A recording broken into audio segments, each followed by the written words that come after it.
Greetings, everyone. In mid-June 2026, a shocking situation is unfolding in the Middle East as the world witnesses decisive moments that will determine the fate of an empire. Is this the end of a decades-long war, or merely the calm before a new, devastating firestorm? Let's find the answer together with the following main points. The ultimatum in Western Hajang. Will Iran have to kneel and hand over all its nuclear weapons to the U.S. military?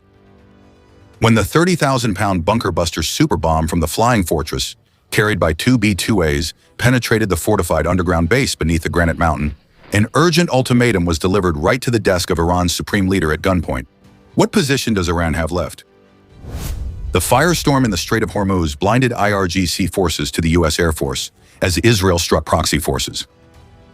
A brutal technological massacre is unfolding as squadrons of F-16s sweep Iranian UAVs out of the sky over the Persian Gulf like electric flies, turning the Strait of Hormuz into a mass grave for the IRGC Navy.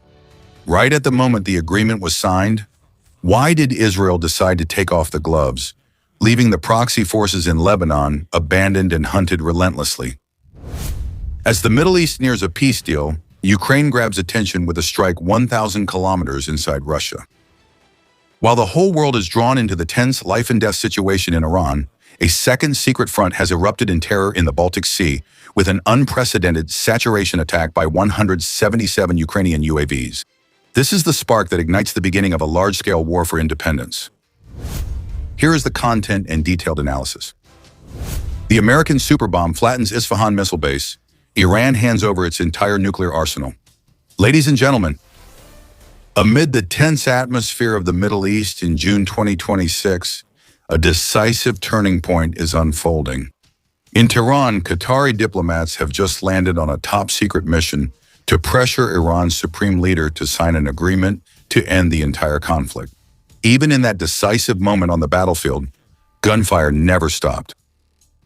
Israel has just launched new fierce airstrikes directly targeting Iran's proxy forces in Lebanon.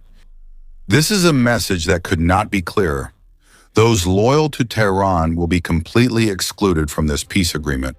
Footage from the field shows that Tel Aviv has completely taken the gloves off and are ready to crush any threat. Will the Tehran government wake up to realize the harsh reality that their proxy pawns are just targets, with no shelter at all under the peace umbrella that is being shaped? By accepting to become tools of chaos, their fate was already sealed. At the heart of this historic agreement is an ultimatum clause. Iran is forced to permanently hand over all its nuclear materials to the U.S. military. This is a geopolitical shockwave, ending Tehran's decades-long ambitions. On the social network Chat So Chusasir, former President Donald Trump immediately spoke out, reshaping the discourse by directly criticizing the agreement. Under the JCPOA, Barack Obama's administration only paved a velvet road for Iran to obtain nuclear weapons, which they should have had 6 years ago and would certainly have used by now. On the contrary, the current strategy builds a steel wall to completely block any path for Iran to acquire weapons of mass destruction, whether through purchase, self-development, or any other means. A new era is opening, where the relationship between Washington and Tehran is forced to change in a better and distinctly different direction compared to previous administrations. Immediately after the agreement is signed, the Strait of Hormuz will be opened for free global trade flow. The Iranian government is facing a life-or-death escape route. Either step through to become a normal nation with economic prospects and prosperity, or continue clinging to extremist ideology and end up self-destructing. This determination is not just empty threats on paper, but is built upon the ruins of Iran's nuclear facilities. That's the tragic end of Operation Midnight Hammer. At that time, the B-2 Spirit strategic bombers and their brave pilots penetrated deep into enemy airspace, dropping massive 30,000-pound bunker-buster bombs, crushing the Isfahan nuclear facilities and many other sites that were hidden deep beneath solid granite mountains. Mr. Trump's warning was very clear. As the war subsided, America would step in to permanently bury the nuclear remnants buried underground. This is the final way out. An ultimatum delivered with bombs and destructive power, no longer the diplomatic language and concessions that Tehran was once familiar with. On the tactical front, the United States Central Command, CENTCOM, continuously demonstrated its strength by releasing images of F-16 fighter jets equipped with AAPK VKFS laser-guided missile systems. This is truly the most terrifying nightmare for any Iranian UAV control team. Each F-16 can carry more than 14 AAPK VKFS missiles, with the production cost for each missile even cheaper than a long-range drone at around $5,000. From a military economic perspective, every time an F-16 shoots down a Assad target, the coalition not only eliminates a threat, but also pockets a highly effective cost difference. With the modern SNIP targeting device, American pilots only need to lock the laser onto the incoming SAD, and the missile will fly straight to that laser spot with absolute precision, sweeping them from the sky like a giant electric fly swatter, causing their remnants to fall like debris into the Strait of Hormuz. This overwhelming technological and military superiority has crushed the bold claims from Tehran. Previously, the chairman of the Iranian parliament had harshly called the U.S. naval blockade an act of war, and senior officials of the regime had arrogantly declared on television that the Strait of Hormuz was their nuclear weapon. Now, those very people have to sit silently in the room while the Qatari Foreign Ministry closes the door and delivers a cold message. The supreme leader must sign the agreement today. It's nothing less than an ultimatum backed by squadrons of F-16s, armed with HARM anti-radiation missiles and APK VKFS missiles. Even though the fragile ceasefire established since April has been constantly threatened by ballistic missile launches at Iranian UAVs, especially in the past 72 hours, CENTCOM has responded with relentless counterattacks. The precise and determined airstrikes, often targeting different islands, occupied islands, and the headquarters of the Islamic Revolutionary Guard Corps of Iran across the country, have effectively blinded their ability to harass commercial shipping of the coalition. Hundreds of ships have still safely crossed the Strait of Hormuz in recent months, despite Iran's attempts to hide that harsh reality. Amidst the changing global situation, the global financial markets have responded with great optimism as the S&P 500 reached a historic high, accompanied by Surplus's spectacular IPO. Even the iconic Mavic poster for the UFC Freedom 200 event, featuring a sketch of Zod and a muscular Washington that made the indecisive King Zod tremble with fear, accurately reflects the current atmosphere. An old order is collapsing under the overwhelming power of an unyielding superpower. Geopolitical tensions reached their peak when former President Donald Trump issued a thunderous ultimatum on a somewhat sarcastic social network, warning of a devastating punishment and threatening to seize all of Iran's vital oil resources. That very night, the skies over Iran lit up with precision strikes and bunker-busting bombs from the U.S. Air Force, destroying the country's information centers, air defense systems, and energy infrastructure. That breathtaking escalation created a domino effect on the diplomatic stage. By June 12th, the Prime Minister of Pakistan announced that the parties had reached a consensus on the framework agreement, and by June 13th, Washington declared that the historic document would be signed the following day. Even on the fateful morning of the signing day, the Iranian Ministry of Foreign Affairs still tried to issue tough statements to save face. But in reality, behind the scenes, Qatari diplomats were directly applying intense pressure in Tehran to force Supreme Leader Murtabba Khamenei to sign. This peace agreement was not drafted through voluntary consensus, but was signed under the threat of F-16 squadrons ready to take off. The nature of this agreement, which international media continuously misinterpret, is actually a strategic surrender document by Iran.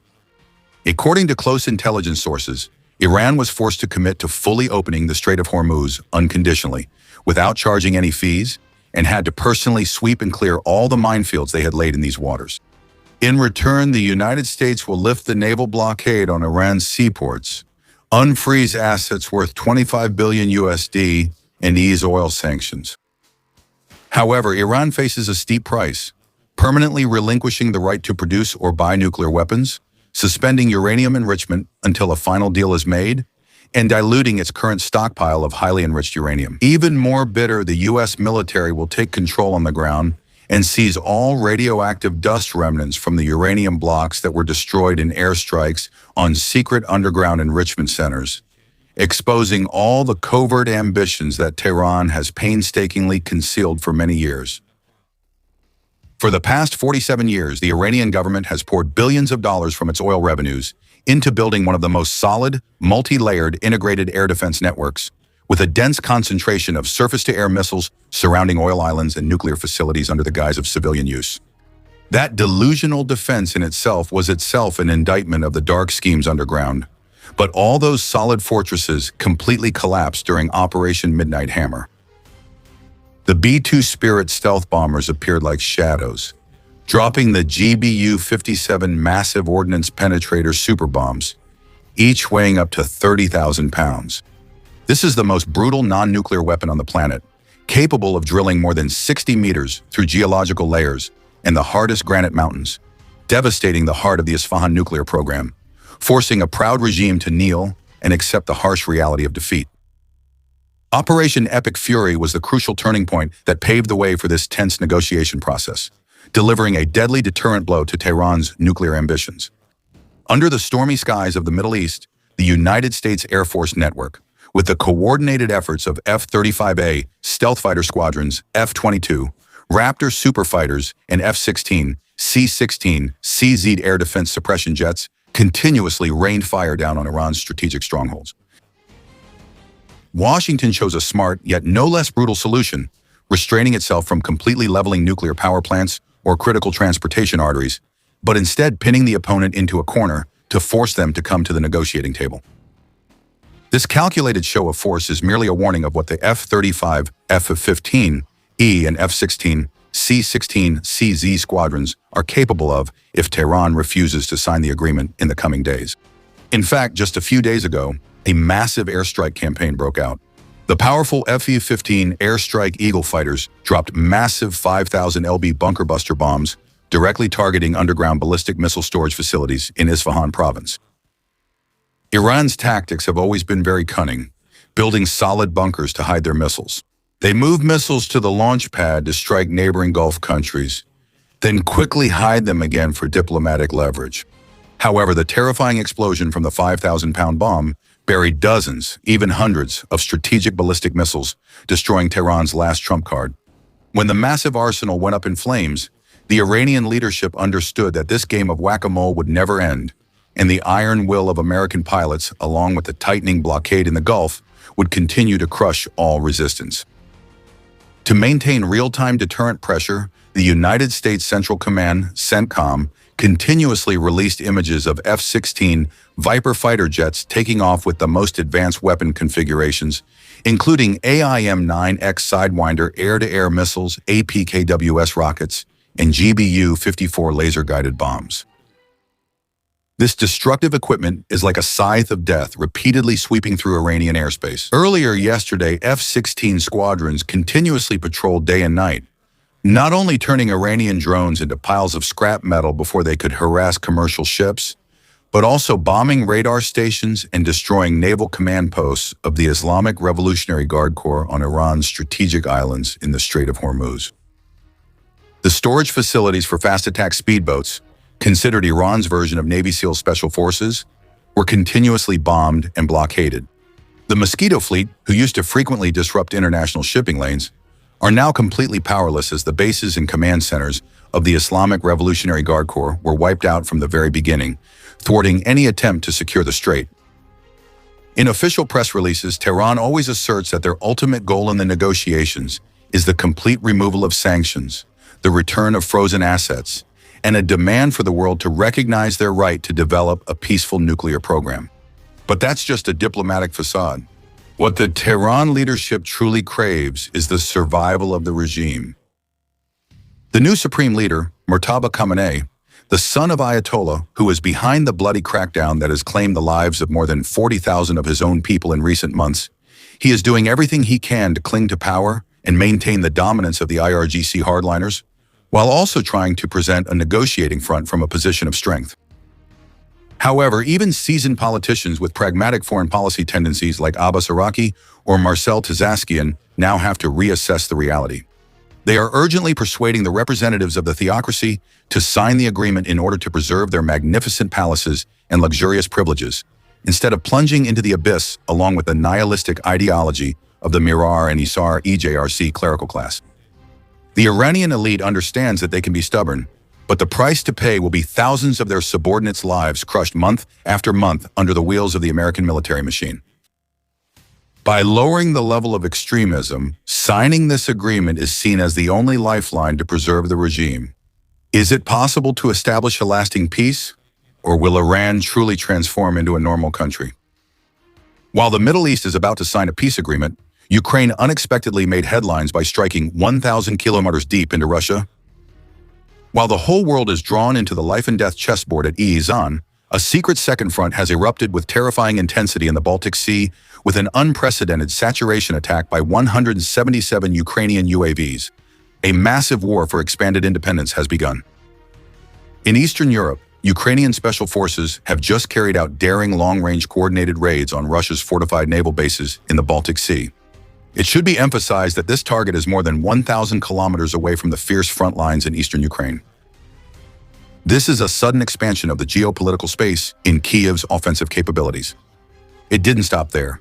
Ukraine continued to strangle Moscow's energy infrastructure as their suicide drone squadrons struck the Temryuk port in the Krasnodar region, sparking a fierce fire that required the efforts of nearly 100 firefighters to bring under control. A Russian defense official claimed that their multi-layered air defense system intercepted up to 177 Ukrainian UAVs in a single night. A saturation attack with an unprecedented density put tremendous pressure on the Kremlin's defensive firepower across multiple fronts. And we will discuss this in more detail in upcoming videos about the Russia-Ukraine conflict.